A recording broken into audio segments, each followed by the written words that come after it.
এদিকে রাজশাহী বিশ্ববিদ্যালয়ে পোষ্য কোটা বাতিলের দাবিতে উপাচার্য মাইন উদ্দিনের গাড়ি আটকে বিক্ষোভ করেছে শিক্ষার্থীরা।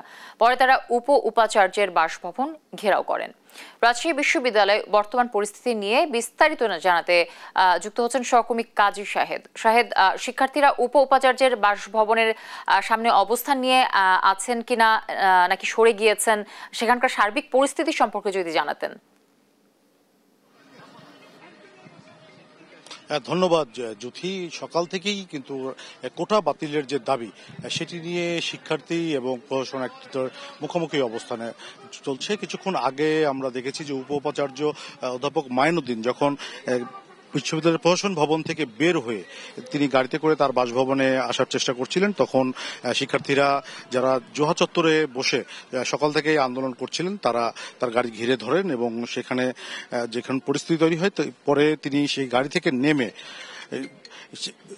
তারপরে তিনি বাসার দিকে আসার চেষ্টা করলে সেখানেও শিক্ষার্থীরা তাকে একরকম ধাওয়া দেন এবং বিভিন্ন স্লোগান দিতে থাকেন। সেই স্লোগানের পরেই তার বাসভবনে এসে আমরা যদি দেখি যে এখানে তার বাসভবনটিতে তালা ঝুলিয়ে দেওয়া হয়েছে, ফলে তিনি এই বাসভবনটিতে ঢুকতে পারেননি।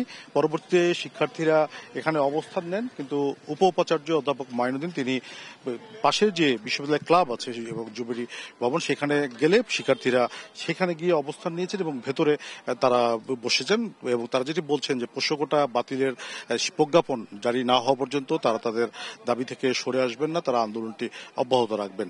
আমরা যদি বলি যে গতকাল শুক্রবার রাত থেকে মূলত এই যে প্রজ্ঞাপনটি যখন আসে যে বিশেষ প্রাতিষ্ঠানিক সুবিধা কর্মকর্তা কর্মচারী এবং শিক্ষকদের জন্য বহাল করা হচ্ছে, তারপর থেকেই মূলত শিক্ষার্থীদের একটি অংশ আন্দোলনে নামেন। তারা আমরণ অনশন শুরু করেন প্রশাসন ভবনের সামনে। সেখানে বেলা যত বাড়তে থাকে সেখানে কিন্তু যোগ দেন আরও শিক্ষার্থীরা। এরপর তারা নানা স্লোগান দেন। সেটি দুপুরবেলা যেটি হয় সেখানে অন্যান্য প্রার্থীরাও আসেন, তারাও যারা রাকসু নির্বাচনে প্রার্থী হয়েছেন তারাও আসেন এবং সংহতি প্রকাশ করেন।